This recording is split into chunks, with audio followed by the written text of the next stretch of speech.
At the stroke of the midnight hour, when the world sleeps, India will awake to life and freedom.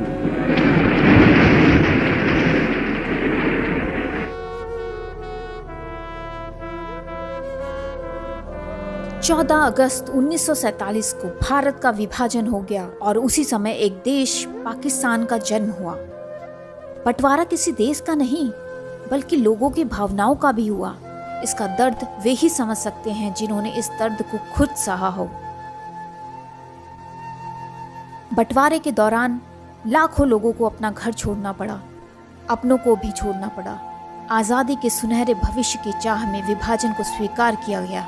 कहा जाता है कि जहां पाकिस्तान को 17.5% हिस्सा मिला, भारत को 82.5% हिस्सा प्राप्त हुआ, जिसमें सिक्के, मुद्रा, गोल्ड, रिजर्व, टाइपराइटर्स, सरकारी कुर्सियां, table, stationery, blotting paper, bulb, स्याही तक का विभाजन हो गया। 1947 में भारत और पाकिस्तान बंटवारे के दौरान जन, धन, जल, थल और आसमान की सीमा का भी बंटवारा हुआ। बंटवारा 2 मुल्कों का हुआ था, लेकिन दर्द की इंतहा बहुत लंबी थी। इस संपत्ति के बंटवारे की जिम्मेदारी 2 लोगों को सौंपी गई। भारत की तरफ से एच.एम. पटेल और पाकिस्तान की तरफ से चौधरी मोहम्मद अली को ये कार्य सौंपा गया। चलिए जानते हैं ये बंटवारा हुआ कैसे। कुछ हिंदू साधुओं का कहना था कि चाहे जो कुछ भी हो जाए, सिंधु नदी पाकिस्तान में नहीं जानी चाहिए, क्योंकि सिंध के बिना हिंद कैसे हो सकता है। भारत की संस्कृति सिंधु और गंगा और सरस्वती नदी के किनारे फली फूली है। इस बात पर काफी दिनों तक बहस जारी रही। भला नदियों को बहने से कौन रोक सकता है। विभाजन की तारीख घोषित हो जाने के बाद बहुत से मुसलमानों ने ये मांग की कि ताजमहल को तोड़कर पाकिस्तान ले जाया जाना चाहिए और वहां फिर से बनाया जाना चाहिए, क्योंकि ताजमहल आखिरकार एक मुस्लिम शासक ने बनवाया है। लेकिन ये मांग भी खारिज कर दी गई।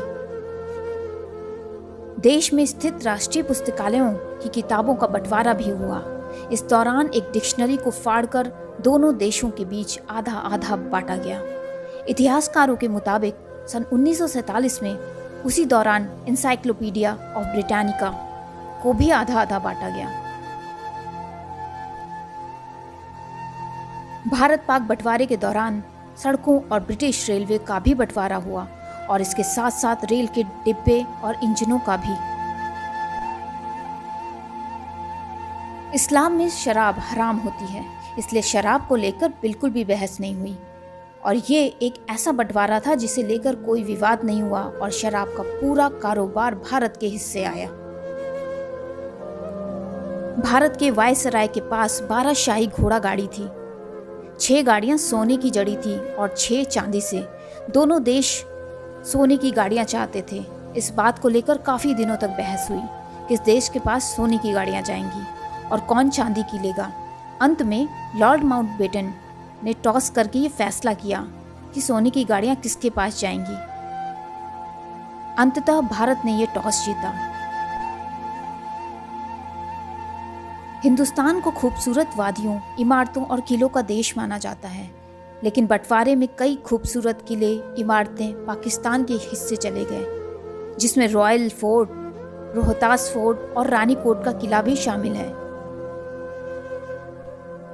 बंटवारे के समय सिर्फ सामान ही नहीं, लगभग 1.5 करोड़ लोग इधर से उधर हुए। देश की आज़ादी का दिन तो खुशियों के साथ मनाया गया, लेकिन लाखों लोगों का सब कुछ तबाह हो गया। बंटवारे में कितने लोग मारे गए और कितने लोगों को अपना घर छोड़ना पड़ा, कोई प्रमाण नहीं है।